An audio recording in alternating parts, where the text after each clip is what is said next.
What's going on, guys, and welcome back to another episode of Career Mode. This is episode number 210, and we start today's episode off by seeing that Gutierrez has indeed been banned after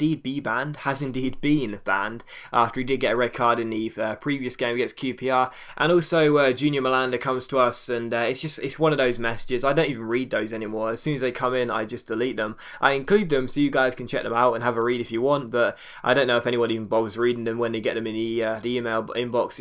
It's one of those just really annoying messages. You get one pretty much every single season. There's always one player who seems to have some media speculation, and it just basically means nothing, because nothing ever seems to happen. If it does, then fine. If it doesn't, then who cares? It never really seems to affect me. But anyway, we take on Arsenal for the first game of today's episode in the Capital One Cup round of 16. Now, we are of course the holders of this competition after we won it last year. We beat Spurs in the final, so we take on Arsenal, and the first chance would fall here in the 4th minute as Liam Kane goes down left hand side and swings it in towards Harry Kane, but unfortunately Harry Kane can't put it past the goalkeeper. Well, he does put it past the goalkeeper, but he also puts it past the goal frame and it goes wide of the post, so still scoreless. But in the 16th minute here, Coquelin gets on the ball and crosses the ball in towards the centre, and it's Marco who wins the header. The goalkeeper McCarthy makes a great save, but unfortunately it falls to the one man you don't want it to fall to, and that's Aaron Ramsey. And why don't you want it to fall to Aaron Ramsey? Because he scores against me every single time I play against Arsenal. What is going on? Every single time I face Arsenal, Aaron Ramsey scored, seriously. But still,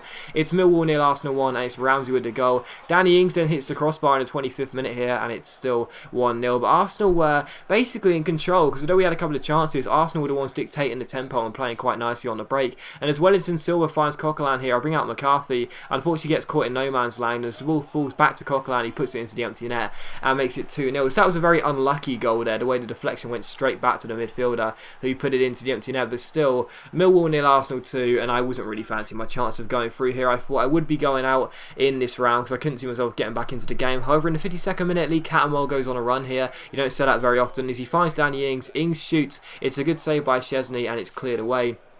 But just a few minutes after that, Jack Wilshere is guilty of dilly-dallying on the ball. Ricky Tilson robs him, chips it over the top towards Danny Ings, and this time Danny Ings does score. So Millwall 1, Arsenal 2, and a good chance to get ourselves back in the game here. So good pressure by Tilson, intercepting Wilshere, good ball over the top, and a good finish by Danny Ings as well. So Millwall 1, Arsenal 2. Can we get ourselves back into the game and back on level terms? Well, directly from kickoff, Ramsey gives it to Marco in the second name I can't pronounce, the Croatian striker. And again, it's Wilshere who gives the ball away, and again, it's Tilson who intercepts. So Tilson goes down left hand side, a great chance here, swings it across. Danny Ings wins the header and makes it Millwall 2, Arsenal 2. So again, it's Tilson with the interception on Wilshere and Ings with the finish. So just like the first goal, the second goal is the exact same really. So Millwall 2, Arsenal 2, and in the 78th minute we had a free kick. Liam Kane crosses the ball in, Cattermole wins the header, Szczesny seems to fumble it, and João Cancelo dives in at the far post and makes it Millwall 3, Arsenal 2. So João Cancelo puts us in front with just 12 minutes and 17 seconds on the clock, and it's a very rare goal scorer as well. João Cancelo, I think that's probably his first goal for the Millwall career as well. It's a good finish by Cancelo as he dives in, but I think Szczesny, it's a good reflex stop, yes, but he's probably got to tip that ball a bit further wide than he does. It falls straight to Cancelo, who makes it Millwall 3, Arsenal 2, and the turnaround is complete. But in injury time here as the game was being closed out, Jack Wilshere gets on the ball and finds Ryo Miyaichi, the Japanese winger. It comes back to Wilshere, he plays it back in towards his Japanese teammate. He crosses the ball in, and unfortunately for us, it is a goal by Marco. I can't say his second name, but I used to have him on Ultimate Team. He's a very awesome Croatian striker, and he does indeed make it Millwall 3, Arsenal 3. So unfortunately, Arsenal do get themselves back on level terms in stoppage time, and that does mean we will have to go to extra time as well. So what a shame that is. I thought we were going to hold on and get the win, see us through to the quarterfinals after an incredible turnaround, but unfortunately we would have another half an hour to play. But despite conceding that late goal, I was still the one feeling the more confident of the two managers, because to be honest, we had a backup side out there and we had a fully fit bench as well, whereas Arsenal had, relatively a first team, to be honest. They did have a few players rested, but still quite a strong side. So I felt confident in my chances, and as I did use the bench here, I made a triple substitution. Anderson Rodriguez, Michael Ngu and Brian Burge came on for Ings, Tilson and Kane. So this is exactly why I felt confident, because we had fresh legs waiting on the bench, and our entire first 11 was a backup side.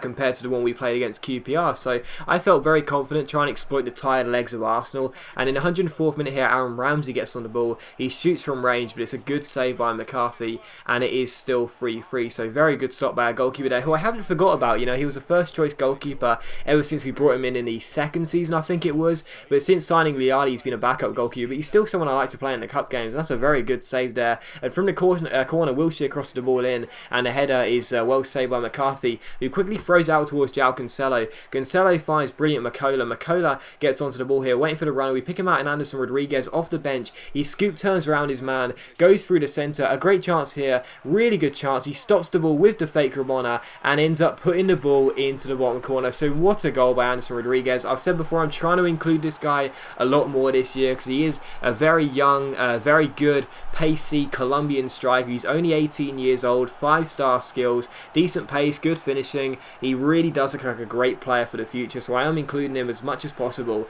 And that's a fantastic goal there. Comes off the bench, and pretty much his first chance as well, he does that. That's a wonderful finish, isn't it? It's a nice little fake Rabona. I actually thought I messed it up when I did the fake Rabona because I took it a bit too far wide at first, but thankfully he's got such a good finish on him. I know if I just R1 and circle that ball into the corner, I'm sure I'll put it past Chesney, and I did. So Millwall 4, Arsenal 3.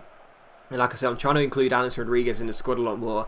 And yeah, he's really fun to play with, I must admit. It's a shame he's not a real player because you guys would know what I'm talking about. He's so agile and so very good to make runs with. But still, it's Millwall 4, Arsenal 3. And in the 110th minute, Arsenal had a shot there, but it went wide of McCarthy's post. And it is still 4-3. So 7 goals in this game here in extra time. And a fantastic performance from both sides. But we were in the driving seat, and as it's Rodriguez and Burge link up down the left-hand side. The subs link up. He keeps on going down the left-hand side, swings it across. All 3 of the subs get involved, but unfortunately Michael Nagu can't finish off the chance, and the header goes just over the bar. So still 4-3. The last chance for Arsenal would fall in the 120th minute here as Marco gets on the ball. Kevin Bartley makes the challenge, but it comes back to him here. Gets onto his right foot, crosses the ball in, but at the far post the header goes wide of McCarthy's goal and out for a goal. Kicking outside the game would finish. So Millwall 4, Arsenal 3. We get the win. We get the win, and we are through. We get the win. We get the win. Well, we get the win. We get the win, and we're through to the quarterfinals of the Capital One Cup. So to be honest, I'm going to keep playing a backup side until I get to the final as per usual, but I'm still very pleased that we have managed to see ourselves into the quarterfinals. That was a great display of determination, you know, from 2-0 down to turn it around to 3-2, then to concede a last minute equaliser in injury time. The morale must have been so low at so many points in that game, but still we managed to turn it around and get the win, and we are through to the quarterfinals. And also Nyland is coming back from injury. We don't really care too much because he's a third choice goalkeeper, but still he is coming back from injury, and it's always nice to see just in case we ever do have an injury crisis. And we take on Leeds for the second and final game of today's episode here at Elland Road. Now Leeds, a club who never seem to go to the Premier League in my career modes. I don't really know why that is. They're always in the Championship, but they're in the Premier League here for the first time in my career mode, or seemingly the first time, and we take them on away at Elland Road. And as you can see, they're not in the top 10. They are sitting, I think they're actually sitting bottom place in the league at the moment. So as you take them on, you definitely fancy us to win this game, to be honest. It really would be a bit of a poor, well, we'll be playing very poor if we fail to beat Leeds, no disrespect, because we did have our first choice out there, fully fit. We should be able to get a win in this game.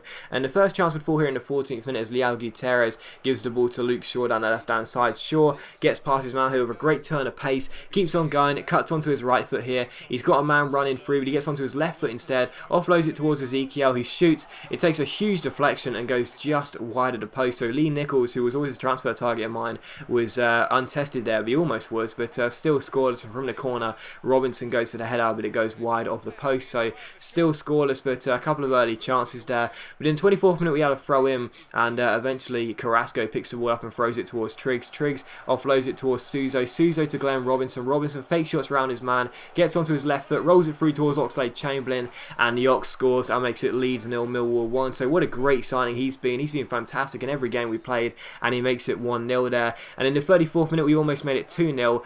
This corner was cleared away, only as far as Oxlade-Chamberlain though, down the right hand side. Nice little heel to heel flick, keeps on going, swings in across, and Leal Gutierrez does indeed make it 2-0. It's our Brazilian centre half with a great header past Lee Nichols, and he makes it 2-0. So, you know, Leeds were going to be underdogs coming into this game, no doubt about it, and we're already 2-0 up here in the first half, and the game was was looking sealed. And in the 41st minute, we almost made it 3-0. Kelvin curls this ball, and unfortunately it hits the bar, and it is cleared away. So 2-0 to score in the first half, and we really were playing fantastically well. You couldn't see Leeds coming back in the second half. And in the 70th minute here, the good chance would fall here as Kelvin gets on the ball, scoop turn and fake Rabona, gets onto his left foot here. Great chance for a good run forward. He plays it through towards the run of Suso. Suso sees Nichols coming off his line, dinks the ball over him into the empty net, and it is Leeds 0, Millwall 3. So Suso wraps up a fantastic performance. We expected to win, obviously, but Leeds just didn't play very well. All the chances came to us, and 3 goals came our way as well. So Leeds 0, Millwall 3, and of course I'm a very happy Millwall fan to know we've beaten Leeds, at least on the game. But as always, guys, a big thank you for watching the video. I really hope you have enjoyed it. If you have enjoyed today's episode, please leave a like, because it's much appreciated. It really does help my channel out, and I'll see you for the next episode of my career mode very soon. So it's full time, and the final score 3-0. I'll leave you with the full match.